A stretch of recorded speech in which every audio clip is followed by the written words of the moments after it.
महिलाएं कभी नहीं सोचती कि एक दिन के लिए अलग हुए उनके साथी पौधे बन गए हैं। इस समय ब्लैक ने अभी तक पूरी तरह से चेतना नहीं खोई है।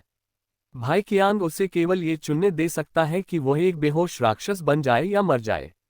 गैबी के पास बिल्कुल भी दुखी होने का समय नहीं है। चारों ओर पहले से ही राक्षस हैं। भाई कियांग उसे पहले केवल लकड़ी के घर में वापस ले जा सकता है।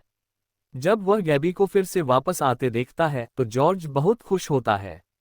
रात में गैबी के कानों में सुनहरी सुइयां उगने लगी और गैबी की जांघ के अंदर काली फंगस उगने लगी। गैबी केवल दर्द सहन कर सकती है और इसे फिर से खींच सकती है। ब्लैक की दयनीय स्थिति के बारे में सोचकर वह भाई कियांग से उसे ठीक करने की विनती करती है, लेकिन भाई कियांग को इसकी परवाह नहीं है। गैबी केवल जॉर्ज के करीब जाना शुरू कर सकती है ताकि मारक के कुछ रहस्य प्राप्त कर सके। घर में दोनों ने जल्दी से अपने कपड़े पैक किए।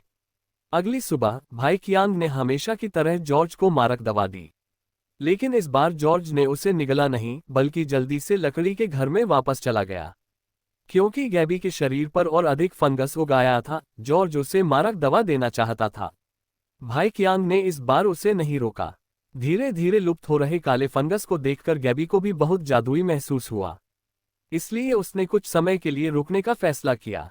वह पूरे दिन जॉर्ज के साथ रहने लगी। जॉर्ज उसे बस मृतक मां से मिलने ले गया, लेकिन इसने गैबी को चौंका दिया। जॉर्ज की मां स्पष्ट रूप से पेड़ के साथ एकीकृत थी। वह अभी भी उसकी उंगली पर शादी की अंगूठी देख सकती थी।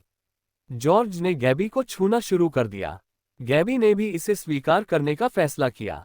जब वे लकड़ी के घर में लौटे, भाई कियांग ने स्पष्ट रूप से महसूस किया कि कुछ गड़बड़ है जंगल में। उसने सोचा कि मनुष्य अपनी इच्छा से प्रकृति को नष्ट कर देगा और जल्दी या बाद में मर जाएगा। उसने भाई कियांग की पागल भावनाओं को महसूस किया। गैबी ने रात में प्यार करना शुरू कर दिया। उसने सपना देखा कि जॉर्ज को उसके पिता ने मार दिया है, इसलिए जब वह जागी तो उसने जॉर्ज को जंगल से बाहर ले जाने का फैसला किया, लेकिन भाई कियांग ने उसे रोक दिया। जॉर्ज अचानक अपना दिमाग खो बैठा।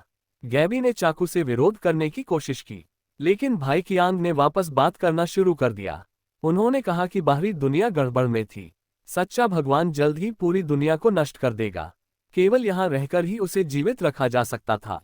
जॉर्ज ने आखिरकार अपने पिता पर विश्वास किया। गैबी जाना चाहती थी, लेकिन वह वास्तव में जॉर्ज के बारे में चिंतित थी, इसलिए वह चुपके से वापस आ गई। उसने पाया कि भाई कियांग ने जॉर्ज को फिर से लकड़ी के घर से बाहर निकाला। वह अपने हाथ में कुल्हाड़ी पकड़े हुए था। फिर वे पेड़ के किनारे आ गए, और इस बार भाई कियांग का उद्देश्य जॉर्ज को फंसाना था, ताकि वह ईश्वर की कृपा प्राप्त करना जारी रख सके। जब जॉर्ज ने विरोध करना चाहा तब तक बहुत देर हो चुकी थी। उसके हाथ शाखाओं द्वारा काटा जाना। आसमान ने धीरे धीरे रंग बदला। इस समय गैबी आखिरकार आ गई। उसने सीधे एक गोली चलाई, लेकिन ये भाई कियांग के घाव पर नहीं लगी। जब वह भाई कियांग को मारना चाहती थी, जॉर्ज आखिरकार नियंत्रण से बाहर हो गया, और उनकी लड़ाई की आवाज ने सच्चे भगवान को भी आकर्षित किया। जॉर्ज केवल पहले गैबी को बचा सकता था। सच्चे भगवान के साथ खड़े होकर भाई कियांग गैबी को मारना चाहता था। जॉर्ज ने भाई कियांग को चाकू मार दिया। हालांकि उसने मौजूदा संकट को हल कर लिया, लेकिन वह अपने पिता को नहीं मार सका। गैबी ने जल्दी से जॉर्ज को खींच लिया। गंभीर रूप से घायल हुए भाई कियांग ने आत्महत्या कर ली। भाई कियांग ने दिव्य वृक्ष को अपना खून अर्पित किया, लेकिन इस बार कोई इलाज नहीं था। उसे भी बेरहमी से त्याग दिया गया, और गैबी, जो लकड़ी के घर में वापस भाग गया, बच नहीं सका। उसके शरीर पर सच्चा भगवान फिर से पुनर्जीवित होने लगा। सिर्फ एक दिन में उसका शरीर विभिन्न प्रकार की सेनाओं से भर गया। उसकी शारीरिक क्षमताएं धीरे धीरे गायब होने लगीं। अंत में उसने अपना जीवन समाप्त करने का फैसला किया। अंत में जॉर्ज एकमात्र ऐसा व्यक्ति था जो इस जंगल से बच निकला। वह हलचल और हलचल वाले शहर में आया।